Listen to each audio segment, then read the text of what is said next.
L'école du jeu vous est présentée en partenariat avec la boutique en ligne universludo.ca.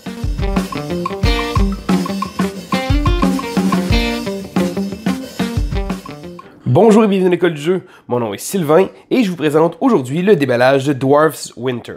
Donc avant d'aller de l'avant, je tiens à mentionner que ce que j'ai ici c'est une copie que j'ai reçue de Kickstarter. J'avais avec la copie ici des petites cartes d'alliés. Je ne sais pas exactement qu'est-ce qui va être contenu dans la version en magasin. Donc, Dwarfs Winter, premièrement, est écrit de la pire manière possible, DWAR7S. Ça se trouve être un beau petit cauchemar pour essayer de le retrouver quand on cherche des informations sur ce jeu-là. Donc, c'est quoi en fait ça? C'est la suite, si on veut, d'un jeu qui s'appelait Dwarfs Fall. C'est un jeu que je n'ai pas joué. C'est un jeu complètement à part entière. Donc, à part utiliser un peu le thème puis le design graphique du jeu, c'est vraiment un jeu différent. Donc, Dwarfs Winter est un jeu de 1 à 4 joueurs de 14 ans et plus, d'une durée d'environ 45 minutes. Il a été créé par Louis Brouet et distribué par Vesuvius Media. Qu'est-ce que c'est en fait ce jeu-là? Ça se trouve être un Tower Defense. Donc, on va essayer de se défendre. Bon, il y a plein de miniatures qui sont incluses comme ça, qui se trouvent être des monstres qui vont venir nous attaquer. Mais en fait, ça peut sembler comme étant un jeu coopératif, mais il faut savoir que le jeu est en fait un jeu compétitif. Bon, oui, il y a les méchants qui arrivent, il faut réussir à se défendre, mais au final, c'est vraiment un jeu où les joueurs vont devoir marquer plus de points que leurs adversaires. Oui, c'est certain qu'à l'occasion, ils vont peut-être avoir besoin de s'aider pour éviter que justement les méchants gagnent, mais il faut comprendre que c'est vraiment pas un jeu coopératif, parce que je sais qu'il y a quelques médias qui l'ont présenté comme un jeu coopératif, alors que ça n'est vraiment pas le cas.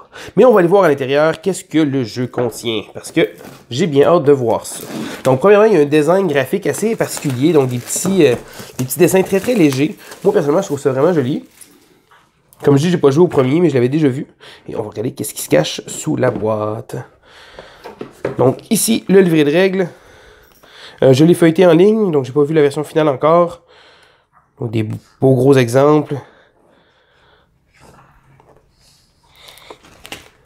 Bon, le jeu vient avec quelques tokens. Bon, il va y avoir des cartes d'événements qui vont arriver, mais des bâtons dans les roues. Le jeu utilise la musique. Puis ça, je trouve ça assez spécial qu'un jeu avec des nains utilise la musique, mais ça va être vraiment une partie à part entière du jeu.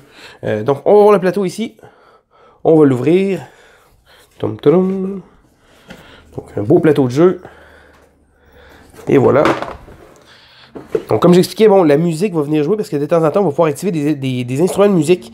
Puis les instruments de musique, on va pouvoir jouer des cartes de notre main. Bon, je n'irai pas dans le détail des règles, là, mais ça se trouve être le plateau de jeu. Donc ça, c'est notre ville qu'on doit défendre. On va aller voir le restant de la boîte. Ici, bon, des plateaux pour tous les joueurs. Donc des beaux plateaux épais.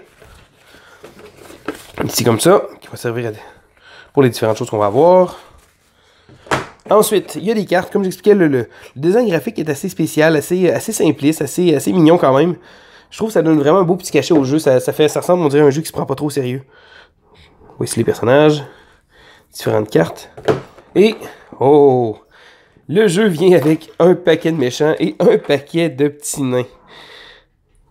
On peut remarquer ici, les petits nains sont assez...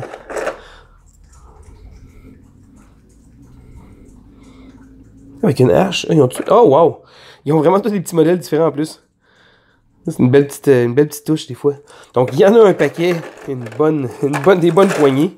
Mais j'aime ça parce que souvent, des fois, des jeux de miniatures, on en a trop, sont tous bien divisés, tout partout. Mais là, on a vraiment des nains comme ça. Et les méchants qui vont venir nous attaquer. Encore là, il y en a une bonne pile.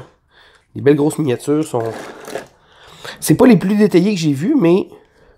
Personnellement, je trouve que ça va bien avec le type de jeu, donc un peu le design graphique du jeu. Moi, je ferai pas le tour de tout, là.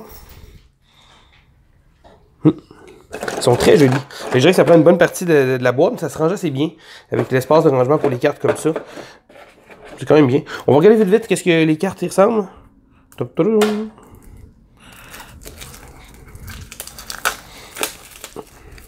Vous montrer aussi un peu plus du visuel. Donc, il y a des cartes comme ça.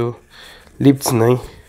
Un design très simpliste. Personnellement, je trouve que ça vient donner un petit cachet. Ça rend le jeu un peu plus léger pour le moment qu'est-ce qu'il y a. Ici, des ressources. Et voilà.